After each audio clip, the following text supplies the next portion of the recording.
de la mêlée donc bu demaatee moom mu créer parti moom président de la république tey dégg naa ñu bokk seen parti ñu ne moom moo koy jiite donc je présume que moom moo koy jiite mais est-ce que kon waa Pastef ñuy jàpp ne comme président moo ko waxoon te ñoom seen charte parti ba ngeen bokkoon looloo si nekk kon le président moom moo dellu si li mu waxoon. je retrouve le narcissisme. bi ma wax sànq. lu tax ma évoqué ko dëgg la président de la république moo ko waxoon. oui moo ko jëfoon. waaye tey yow nga wax ma ko mun na la dégg waaye Pastef ñu wax ma ko y compris le leader mënu ma ko dégg parce que le leader nee na moom gëmu ko. déglu ma rek. nee na gëmu ko d'accord loon mu def ko ñaan na ko sax ne ko soxla woon nga génn. oui waaw lan moo waral subitement moom gëm na ko bëgg na ko loolu la bëgg a wéyal. mais parce que ba il était SG et non président du parti. déedéet dama lay expliquer rek déedéet du affaire SG. yow ki nekkul président. mënu ko nekk doo ko jël la fonction administrative des secrétaires bi muy bind. man du ma bokk réunion ak sama leader. mosuma bokk réunion avec le président Ousmane Sonko moom président d'alors man nangu mu jël nag liggéey secrétaire boobu liggéey boo xam ne kenn du ko jox sa kilifa.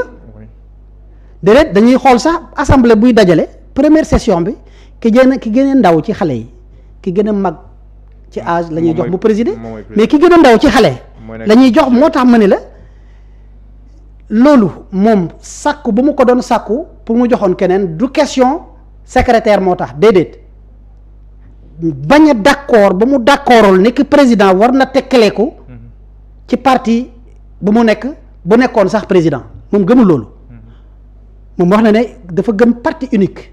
oui parti état. parti état autant pour moi je rectifie dafa gëm parti état bon parti état généralement fa muy am généralement le multipartisme dañ koy def de nom. mais ma rectifier parti état la gëm. te gëmul président bi nga xam ne day démissionner mais li ma lay expliquer ci esprit narcissisme boobu te waxuma ni moom ci boppam mais c'est un état d'esprit global parce que man je respecte tout le monde je respecte le président Ousmane Sonko je le respecte encore mais pour vous dire yow li nga gëmul ba xeex mu bañoon am subitement yow jóg nga ne d'accord nga ba xeex ko pour mu mën a nekk c'est le même esprit amul loo gëm am looy xeexee au contraire da ngay fekk nit ki ci li nga xam ne li gën a baax ci lu muy jëf façon xeex bi noonu la ko mën a tuddee fekk nit jàpp ne ku baax la xam ne dem ba bëgg a gëmloo sénégalais yaru ak baax laago la ci dëkk bi parce que en fin de compte c'est ce qu'on voulait prendre le président Diomaye Faye ci li mu teg ci acte au lieu ñu soutenir ko bu dee gëm nañ ko ñu jàpp ko di ko xeexee ci acte boobu kooku nag amul gor bu ko yàlla teg ci nattom parce que léeg-léeg sax nga xeex ak saay-saay da ngay sumbi sa mbubu kilifa sol mbubu saay-saay defante ak moom ba mu saf nga dellu sol sa mbubu kilifa dox sa dox loolu am dañ doon xeex déet waxuma loolu am loolu maa ko wax mais da ngeen sentir ne que dama laa wax li ma wax waxuma leen am dama la c'est une leçon de principe waaw ndax da ngeen sentir ne que gungewuñu le président comme ni ñu ko waroon gunge le président Bassirou Diomaye Faye comme ni ñu ko waroon gunge accompagné waaw tey ñu wax ci kiiraay yow nag yow léegi si kiiraay laa jëm voilà léegi man fii kiiraay laa jëm li tax ngeen sanc kiiraay ndax da ngeen jàpp ne parti bi waroon nekk seen kiirlaay moo ko doonut moo tax ngeen indi beneen kiirlaay déedéet calculé wuñu ko loolu ñun ñoo am tax ngeen jénn monsieur le ministre waaw mënuñu génne créer parti politique tuddee ko Pastef nu ñu bëgg Pastef nu ñu gëm Pastef nu ñu ko tabax waaw luñ ci naan mbir mi nag mënta weesu jóg créer beneen parti jël sa beneen tool di ci béy sa waar kon lu tax ngeen jénn monsieur le ministre lu tax ngeen jénn Pastef kon waaw déet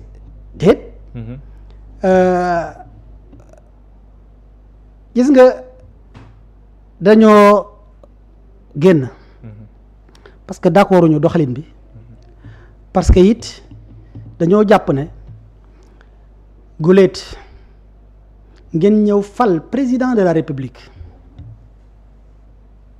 lu toll ni président de la république le parti qui devait le soutenir dans l'action et qui doit le soutenir dans la communication et la vulgarisation des actions de l'État parti boobu mooy yennoo di ko saaga mooy yennoo di ko wax lu ñaaw fu lu ñaaw gën a xóot ñu fexe nañu ba dugal seen loxo lu ñu ko ba indi ko teg ko ci kaw ndoram waaye loolu nag dama ci sant yàlla ba keroog bi ma déggee démb waaw ma barki démb fële ci xombol léegi ne saaga baaxul ci mi réew.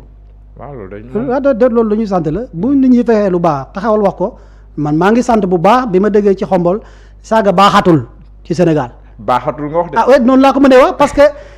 saaga xam nga jeunesse Pastef yi léeg-léeg dañ leen di tooñ man dama leen di comprendre. moo tax man ki ma gën a jege.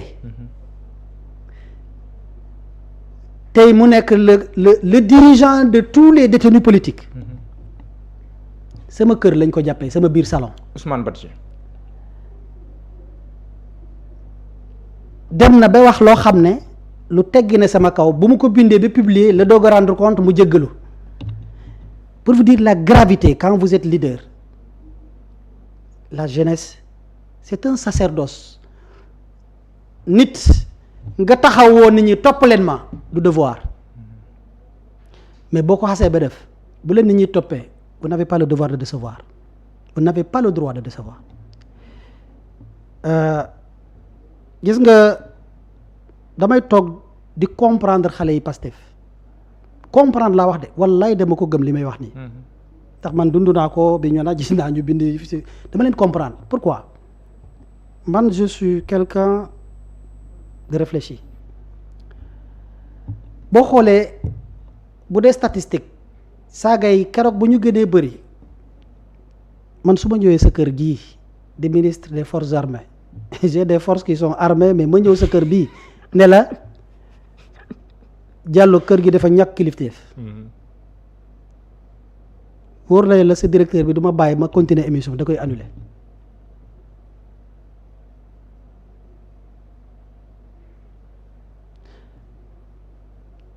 bu nekkee leader del xalaat ñi topp ci yow moo tax ngay war a waddu sa wax parce que mënoo ko wax wëlbatu ko ne xale yi bàyyi leen li ngeen nekkee te nga jiitu ca.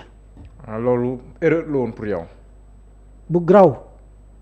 c'était une faute. non c'était pas bien. et man jàpp naa ne bu mu jëlee recul xam na ne du loolu warul woon parce que ñàkk ormal njiitu réew weesuut ak citoyen boo mën a doon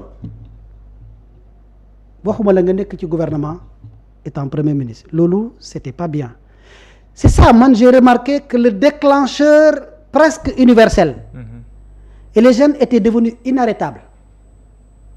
Après il arrive que vous voyez les arrêter nga dem ba wax leen lu nuroog saaga ci ñoom te du saaga da nga bëgg a ñëw arrêter à un moment donné ampleur bi dana dem gis nga man nekkoon naa ci ñu doon griser grève xam nga moment bu gën a jafe ci grève. mooy boo demee ba pare war a lever de mot d'ordre. looy wax waa koñ ba. parce que nit di nga xamb mbir. xale yi topp la ak réseaux sociaux yi et surtout quand vous prenez des décisions sur la base de ce qui rumeur dans les réseaux sociaux moi dama roy lu bëri ci président Diomaye une certaine froideur nécessaire gis nga nguur man leçon laa ci jël affaire c'est pas les réalités d'État comme on le dit les changements de pouvoir c'est pas ça c'est de l'intelligence situationnelle doublée du fait que mën nga xeex ba jël nguur mais on ne gouverne que par la sagesse. On ne gouverne que par la sagesse. En dehors de ça, vous passez à côté de la plaque. Mais nan lañ mën a comprendre dans le discours du président le samedi muy wax ci fii histoire bi maanaam yoon bii Sénégal jaar ba ak ci fii les conquêtes politiques ñi ci ñàkk seen bakkan des indépendances à nos jours wala de l'indépendance à nos jours rendre hommage ñi fi ñàkk bakkan diggante 2021 ba 2024 après mu marqué une pause. dem si wolof nañu saa fitna dootu fi naa la ñeex. kan mooy saa fitna. delloo naa laaj bi. déet ku am fitna ku ne ku doxalee fitna ku ne léegi ku neex nga bubboo ko kan mooy saa fitna. delloo naa la laaj bi. déet moo koy faa fitna kay man sax saa fitna mooy fitna. man loolu laa jàpp tuddul kenn saa fitna mooy fitna fitna ku ko bëgg ci réewam an ban citoyen moo bëgg fitna ci réewam wax ma. mais xel yi kat daa am fu mu dem. bu xel yi demee nag kenn yóbbu ko fa ku dul kenn ku nekk yaa yóbbu sa xel fu la neex nag wax nag moom njiit dafay wax ba pare ci léegi nag l'interprétation nag et le commentaire ils sont libres waaye nag saa fitna ku ko moom nit nag bu ñu waxee ci mbir nga dem ba askanaloo sa bopp am na lu tax te lu tax loolu duñu ñoo koy expliquer nag. waaw du yëre mais.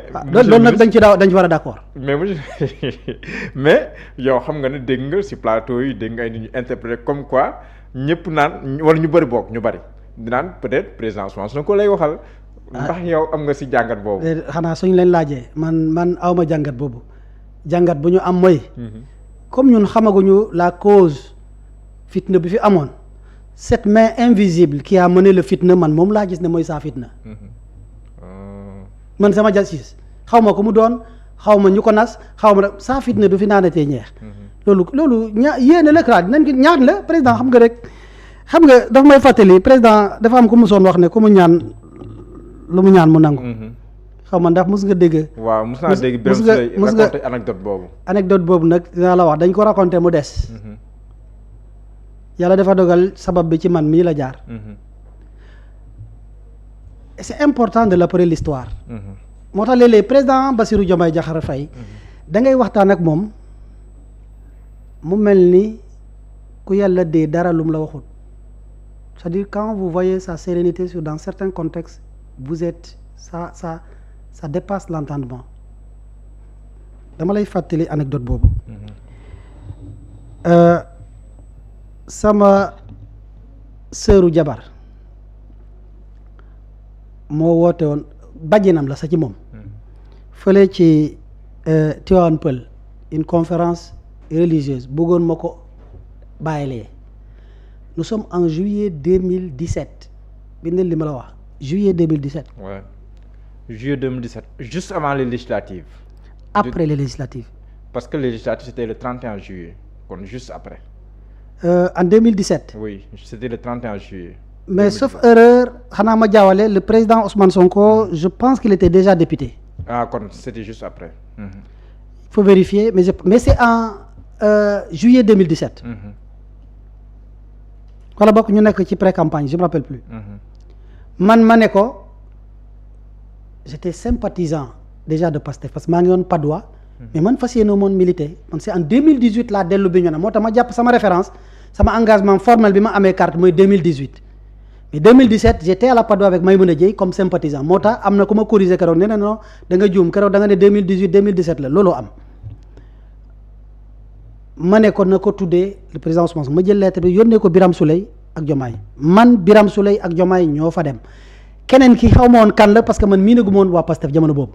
mais ñi ma ràññee may président Diomaye Birame Souleye Diop ak man ñu dem ci kër soxna si jógee fa dem loolu sax ñun jamono yooyu Pastef cat lañ ñu mayoon dañoo toog doomu Ibou Sakho ki xam Ibou Sakho ki xam Sénégal mi doo xam Ibou Sakho doomam moo doon def conférence bi waa ji taxaw ci digg bi ñu toog ci benn podium mu wax ba ci digg bi mel ni ku seen jàng si ñu biir ne jekk xool te mbokk yi ngeen baal ma wax ko ñetti yoon waaye góor gii toog kilifa gu mag ci réew ma ko c'était ça sa parole principale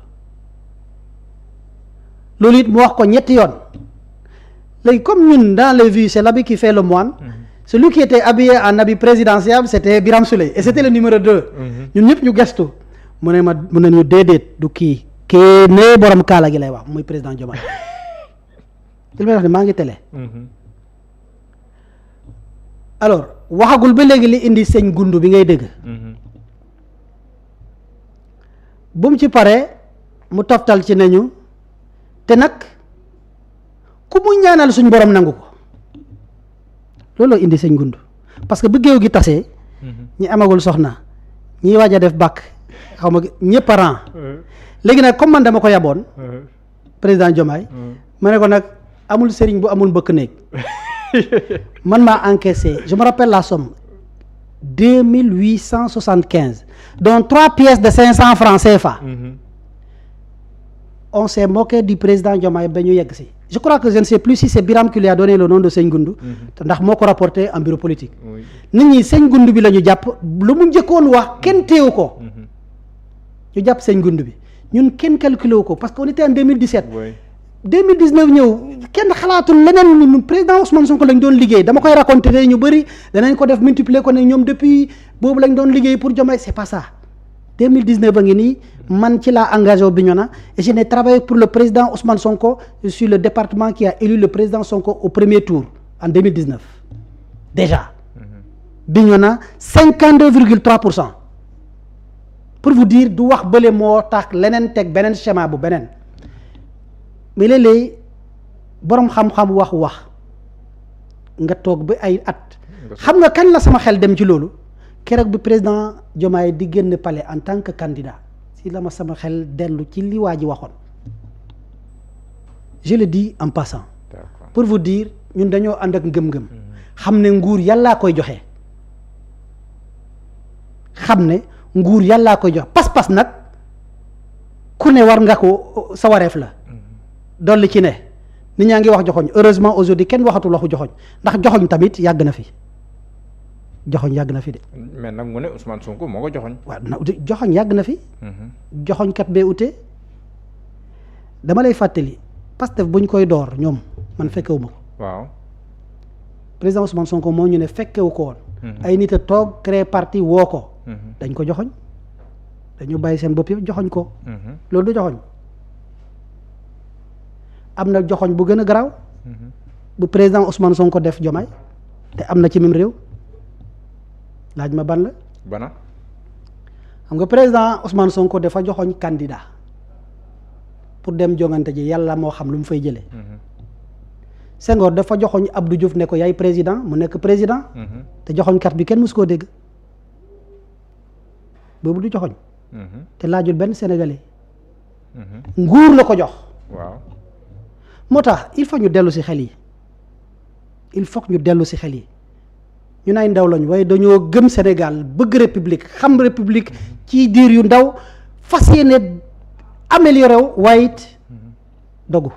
ndax kàddu président keroog mën nañ ci déggee dànkaaf que il n'est pas à exclure que ëllëg tamit boo moytul confrontation mën na am ci diggante moom ak kam bokkaloon parti pour ne pas dire son ex leader. luy dànkaaf luy dànkaaf. dànkaaf mooy genre avertissement. waaw ba foo déggee dànkaaf. ah. avertissement bi saa dara fit ne dootu fi naan tey ñeex. waaw loolu c'est pas une menace le président ne menace pas. Il prévient. Il y a une différence. Je trouve que ce serait une menace si je vous dis je vais vous faire ça. Mais il prévient, c'est dans la prévention. Fitna dañ koy prévenir artu fàttali.